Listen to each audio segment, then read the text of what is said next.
Ayan. Magandang gabi po sa ating lahat. Tayo po ngayon ay nasa 21 na po ng Prayer and Fasting Daily Devotion po natin ng Season 37. Ayan. So, for this season po, yung tema po natin is yung most unforgettable answered prayer natin kay Lord. So, before I share my personal experience po, mag-pray muna po tayo. Hallelujah, Lord God. Thank you for this whole new day, Lord God, na pinagkalap niyo po sa amin, Lord. We worship you, Lord God. We give you all the thanks, the praise, Lord God, all the glory, Lord God, and honor, Lord. Right now, Lord God, we thank you for your guidance sa amin, Lord God, sa buong araw na ito, Lord God, sa yung pagiging matapat sa amin, Lord God, sa aming mga buhay, Lord God, and Lord God, some might feel stressed right now, Lord God, and pagod, Lord God, pero Lord, tulungan niyo po ang bawat isa, Lord God, na bagamat maramdaman po ito, Lord God, is sa iyo pa rin po makahingi, Lord God, ng comfort, Lord God, ng rest na kailangan nila, Lord God, at ikaw pa rin po, Lord God, ang maging sandigan, Lord God, sa mga panahong nararamdaman po nila ang mga ganitong bagay, Lord God. Tulungan niyo po silang lumapit sa inyo, Lord God, at nawa po, Lord God, ay maramdaman po nila, Lord God, ang iyong presence, Lord God. And Lord, for tonight, Lord, tulungan niyo po ako, Lord God, sa aking pag-share ng aking experience, Lord God, tulungan niyo po ako, Lord God, sa aking pagsasalita, Lord God, na nawa po ang lumabas lamang po sa aking mga bibig, Lord God, is yung mga gusto niyo pong maipahiwatig ko po, Lord God, at nawa po, Lord God, maging way po ako, Lord God, maging way ang testimony ko, Lord God, para sa mga ibang tao nakakaranas din ng mga ganitong uri, Lord God, ng problema, Lord God. Let me be a living testimony sa kanila, Lord God. Tulungan niyo po ako, Lord God, to reach out to them, Lord God. Lord, ingatan niyo po, Lord God, lahat na nakikinig ngayon, Lord God. Gabayan niyo po sila, Lord God. Tulungan niyo po ang bawat isa, Lord God, na magkaroon ng wisdom and knowledge upang maintindihan, Lord God, kung ano man po ang isi-share ko po, Lord God, this night, Lord. And Lord, muli po, Lord, maraming salamat sa yung pag-iingat sa amin sa buong araw na to, Lord. This is all I pray, Lord God, in the mighty name of Jesus. Amen and amen. Yan. So, tayo, muli po, ang tema po natin ngayon para sa day 37 ng ating Prayer and Fasting Daily Devotion Season 37 is yung most unforgettable answered prayer. Yan. So, i-share ko po yung personal experience ko po, which is noong time po na kakasala ko pa lang po sa keyboard. Yan po. As a musician po pala, yun. Kasi, syempre po, bilang parang kakasalang lang na bago ka po musician, parang mararamdaman mo po, parang mixed emotion sa puso eh. Meron pong kaba, meron pong kumbaga excitement, and syempre, hindi mawawala dyan yung joy kasi parang yun, mapupurihan ko na po si Lord eh. Parang magiging way na po yung pagki-keyboard ko na maibalik ko na yung gratitude na belong naman talaga kay Lord. Parang ayun yung naging meaning ng pagtutugtog ko, and kumbaga parang ayun yung meaning niya talaga para sa akin. And ayan, ito na po. So, syempre po, as time went by, may mga panahon po na naramdaman ko po yung hindi po ako enough sa pag-keyboard sa church. Parang kasi meron pong, dito na po yung mga times na naging stagnant po ako sa pagtutugtog ko ng keyboard nga po, and parang wala pong improvement. Parang sure, tumutugtog po ako every Sunday na nandiyan po ako para tumugtog, pero para lang po siyang for me, parang nagiging way ko po siya ng pag-worship, pero after that, parang hindi ko po maramdaman. You know, parang nagiging parang di-deceive na lang po yung utak ko na parang ito na po yung way ko na pag-worship kay God, pero yung totoo naman po talaga is parang naging, ang tawag dito, ito po yung time na parang umaattend na lang po ako para tumugtog, umaattend na lang po ako para, ayun po, masabi na umattend ako na nag-worship ako kay God when hindi naman po talaga yung tama. Parang ayun po yung mga times na nangyari noon. Yan. So, syempre po mahirap po yun, especially as a musician, and yung kakapasok ko pa lang po sa ministry noon, and then parang ganun po mararamdaman ko dahil sa aking pagiging stagnant, and siguro po yung one of the factors na rin po why na naging ganun ako is siguro po yung pandemic. Kasi pre-pandemic, ang tinitrain ko po is drums, but then after ayun po, post-pandemic nga po, which is last year or last year po, yun. Last year is nalipat po ako sa keyboard. So, kumbaga, big adjustment po siya for me. So, I had absolutely nothing, no background information. Parang wala po talaga ako alam about sa keyboard. Pero, by the grace of God naman po, natututo po ako but by that time, and syempre, nakakatuwa naman po yun. And, ayun, since ayun na po, balik na po tayo sa topic. Since na ramdaman ko nga po na ganun po, na stagnant po ako, na paulit-ulit na lang po yung nangyayari sa akin, na lagi na lang po akong ganun, I tried to consult God po. Ito na po yung time na lumapit po ako sa Kanya, nag-pray po ako. I asked for His guidance, wisdom, and anointing.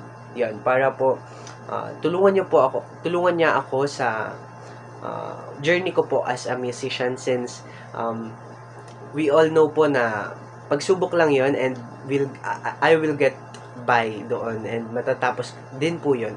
And by the grace of God, natapos naman po, and yon. So, by that time po, nung nagpe-pray po ako, syempre hindi naman po siya na biglaan na lang po na pagtapos ko po mag-pray is ayun na po, okay na po ako, na hindi na po ako stagnant uli. Syempre, meron pong step by step. Parang, example na lang po is yung every time na, kunyari po, every time na umuupo po ako sa keyboard, parang, meron pong slight improvement po, and kahit po onti lang siya, is parang, ma-appreciate mo po kasi may pagbabago na nangyayari sa iyo, and parang syempre maganda yon, since sure it might not be kagaya ng iba na malalaki improvements, pero at least there is still improvement, and hindi na ako stagnant kagaya ng dati. So ayun po yung pinaka nakakatuwa and nakaka-touch po na nangyari sa journey na yon, and parang nagpapatuloy-tuloy po siya. And then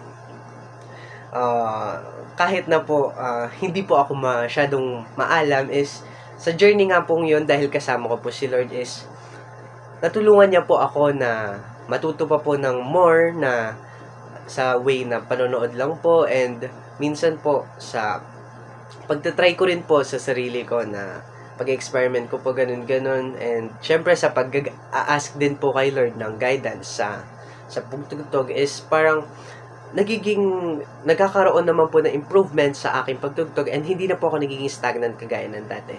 Kumbaga yung heart ko na po is parang nagiging slowly set na po na ay tumutugtog ako para kay Lord, hindi yung tumutugtog ako for a performance lang na masabi kong tumugtog ako hindi po para masabi ko na mabrag ko po sa iba na ay ako yung musician dyan, parang ganun po.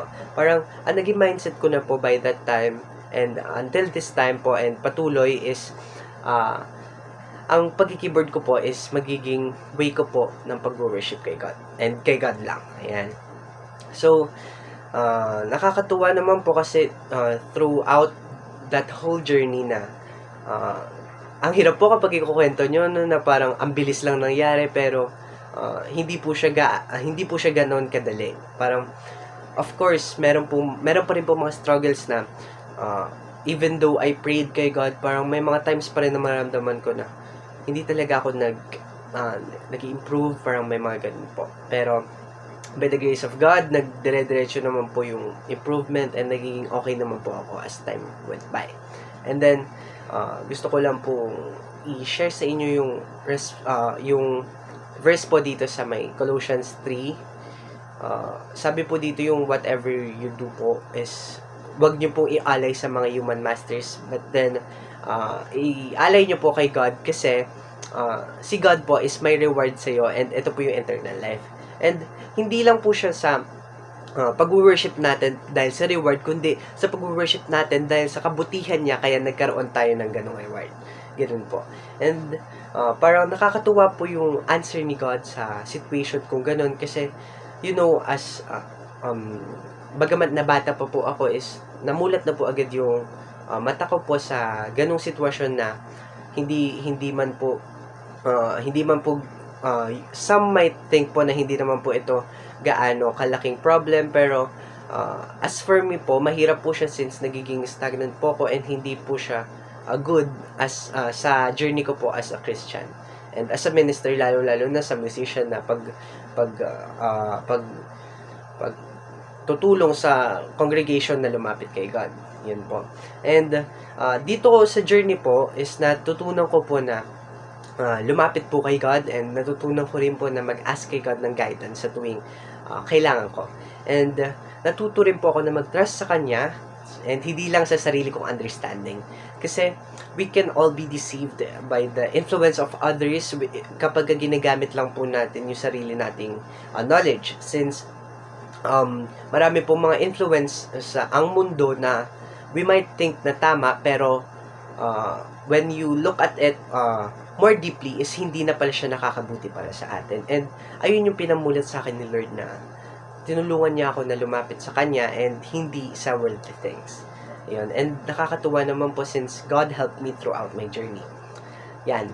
And ayun lang po siya. It might not be that impactful for others, pero for me and my life, parang naging way po siya na ma-realize ko na sa murang edad ko na kapag may mga times pa po ako maramdaman na gano'n, na mafe-feel ko po na wala na po akong pag-asa sa certain things, is maramdaman ko pa rin po and ma-remind pa rin po ako ng situation na yon, na lumapit po ako kay Lord upang makaget over sa situation na yon. And hinihikayat ko din po ang bawat isa na kumbaga maging ganun din po, hindi lang po sa aspect ng journey sa musician, kundi sa buhay po natin. Kapag may mga times po na nararamdaman po natin na we're running out of hope, lumapit lang po tayo kay Lord, kasi God is always there, available lang po siya, hinihintay niya lang po tayo lumapit sa Kanya. Kasi nga po, meron nga pong sinasabi, di ba, na kapag kumatok po ba si God sa heart mo, is papapasukan mo siya, parang ganun po. And that's why po, inaanyaya ako po yung bawat isa na, kumbaga, papasukin po natin si Lord sa buhay po natin, sa puso natin, and mamuhay po tayo sa Kanya. And mag-trust tayo sa Kanya para po throughout the journey ng life natin, it might be hard and it might be problematic, since mas lalo pong maraming problema kapag ka-Christian. Naniniwala po ba kayo kapag ganun? Kasi po, kapag Christian kayo po yung magiging target ng kaaway. Nalaman nyo na po kasi yung truth, and alam nyo na po kung paano siya i-fend, kaya po mas lalo po siya magpo-focus sa inyo. Ayan. Kaya po, throughout just our life journey, I want to encourage each and every one of us to use God as our rock and our, kumbaga, fortress, para kumbaga hindi tayo mapasukan ng kahit anumang uri ng panggugulo ng kaaway sa buhay natin. Yan. And ayun lang naman po. Yun lang po. Thank you po. And bago po tayo mag-end, mag-pray po muna tayo. Yan. Hallelujah, Lord God. Maraming salamat po sa araw na pinagkaloob niyo po sa amin muli, Lord God. And right now, sa aking pong share, Lord God, tulungan niyo po ako, Lord God, na maging way po ito sa ibang mga taon, sa mga tagapakinig ngayon, na maging inspiration, Lord God, maging testimony, Lord God, sa buhay nila, Lord God, at maging way ito, Lord God, upang magkaroon po ng change, Lord God, sa kung sino man po ang taong nakakaramdam din po, Lord God, ng kawalan ng pag-asa, Lord God, sa kawalan ng hope, Lord God, at tiwala sa inyo, Lord God. Tulungan niyo po siya, Lord God. Sila, Lord God, na lumapit sa inyo, Lord God, at manatili pa rin sa inyo throughout these times, Lord God, kasi po ikaw lamang, Lord God, ang makakatulong, Lord God, sa kanila sa journey nila sa buhay, Lord God, at lalong-lalo na, Lord God, sa journey po nila, Lord God, with you, Lord God. Kaya po, Lord God, tulungan niyo po ang bawat isa, Lord God, na lagi pong sa inyo lumapit sa tuwing may nararamdaman silang pasakit, Lord God, sa tuwing may nararamdaman silang problema, Lord God, at hindi sa kahit sino mang uri, Lord God, ng makamundong bagay, Lord God. And Lord, muli po, Lord, pagpalain niyo po ang bawat isa, nawa po ay naging mabangong sa inyo, Lord God, ang aming pinag-aralan, Lord God, sa iyo, Lord God, at nawa po ay matulungan niyo po ang bawat isa sa journey po namin sa buhay, Lord God. This is all I pray, Lord, in the mighty name of Jesus Christ, our King. Amen and amen. Yan, amen po.